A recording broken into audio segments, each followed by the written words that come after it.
Hoje a gente vai mergulhar num assunto fascinante, a nutrição parenteral. Pensa nela como uma intervenção médica que, sabe, salva vidas, mas que ao mesmo tempo é super delicada. Caminha ali numa linha bem tênue entre o benefício e o risco. É uma ferramenta poderosa, com certeza, mas que exige uma vigilância, assim, constante. E a gente vai entender direitinho o porquê. Essa é a pergunta-chave que nos traz até aqui. Pensa só. O que acontece quando o nosso sistema digestivo, aquele processador de alimentos incrível que a gente tem, simplesmente para de funcionar? Seja por causa de uma doença, uma cirurgia complicada ou alguma obstrução. Os médicos ficam diante de um desafio enorme. Como nutrir essa pessoa? A lógica aqui é bem direta, né? Se o intestino está funcionando, a gente usa ele. Simples assim. Isso é o que chamamos de nutrição enteral. Agora, e se o intestino não pode ser usado? Aí a gente precisa de um plano B, uma rota alternativa, e é exatamente aí que entra a nutrição parenteral, ou NP, para encurtar. Ela vai entregar os nutrientes essenciais direto na veia, pulando toda a parte digestiva. Para a gente entender essa complexidade toda, a nossa análise vai passar por 5 pontos bem importantes. Primeiro, vamos ver o porquê. Quando que a NP se torna realmente necessária? Depois, a gente explora essa ideia de corda bamba metabólica e o desafio que é controlar o açúcar. Na sequência, os riscos que vêm com as gorduras, com o fígado e com o acesso venoso.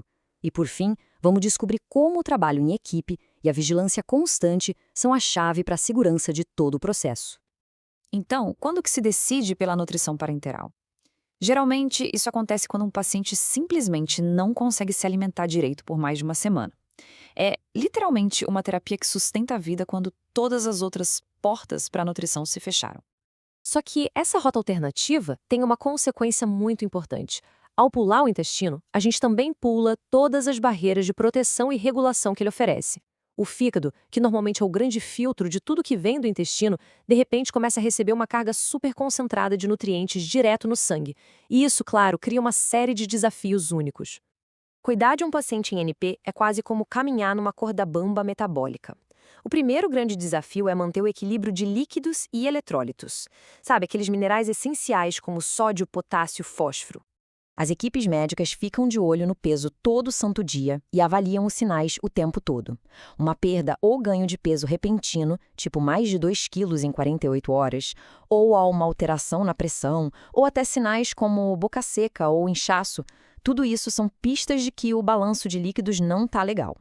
Para a gente entender o tamanho do perigo, vamos focar em um desequilíbrio específico, a hipocalemia. É o potássio baixo no sangue.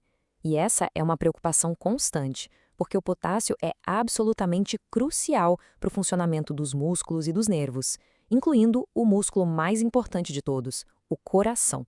E as consequências deixam bem claro o risco. Um nível baixo de potássio não é pouca coisa, não.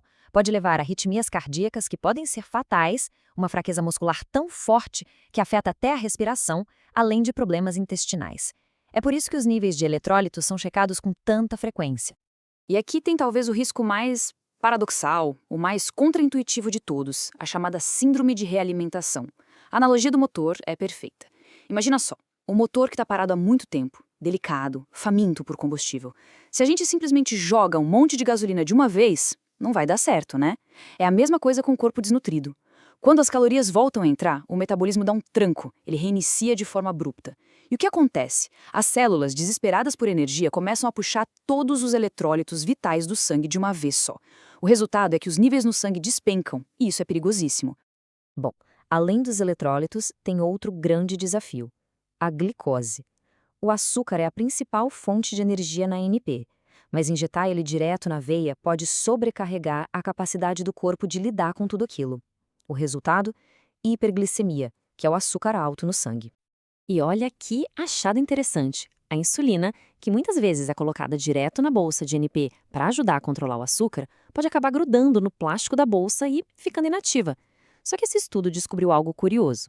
A presença de lipídios, ou seja, de gordura na mistura, parece que protege a insulina, mantendo ela ali disponível para o paciente. É um detalhe que faz toda a diferença. Então, para lutar contra essa hiperglicemia, as equipes seguem um protocolo bem rigoroso. A meta é manter a glicose sob controle, geralmente abaixo de 180 miligramas por decilitro, para evitar complicações como infecções ou desidratação. E isso exige um monitoramento constante e ajustes diários na dose de insulina. Agora, vamos mudar um pouco o foco e falar de outros 3 pontos de risco: os lipídios, o fígado e a própria linha de acesso, o catéter. As gorduras são uma fonte de caloria super importante, mas, claro, elas também trazem seus próprios desafios. Se os lipídios forem administrados rápido demais, pode rolar uma hipertrigliceridemia. E o uso por muito tempo também pode sobrecarregar o fígado, levando a uma condição conhecida como doença hepática associada à falência intestinal, a DAFI. Por isso, a estratégia é dar gordura o suficiente para nutrir, mas sem exagerar para proteger o fígado. E por último, mas não menos importante, o acesso venoso, o catéter. Ele é uma porta de entrada direta para a corrente sanguínea. Isso faz dele um ponto de altíssimo risco para infecções. As bactérias da própria pele, como Staphylococcus, são as vilãs mais comuns, junto com alguns fungos, como a Cândida. Ufa! Com tantos desafios, né? Metabólicos, hepáticos, infecciosos, a segurança do paciente parece uma tarefa gigantesca. E a resposta para isso está em 2 palavras: colaboração e vigilância incansável. A segurança na nutrição parenteral não é trabalho de uma pessoa só. De jeito nenhum. Ela exige uma abordagem com múltiplos especialistas e um plano de monitoramento muito, muito rigoroso. Uma equipe bem azeitada é a primeira linha de defesa. O médico, o farmacêutico, o enfermeiro, o nutricionista, todo mundo trabalha junto. Cada um traz sua especialidade para garantir que a prescrição esteja certa, que a preparação seja estéril e que a administração seja a mais segura possível. E este slide resume bem o cronograma dessa vigilância. Alguns parâmetros são checados todo dia: peso, balanço de líquidos, glicemia.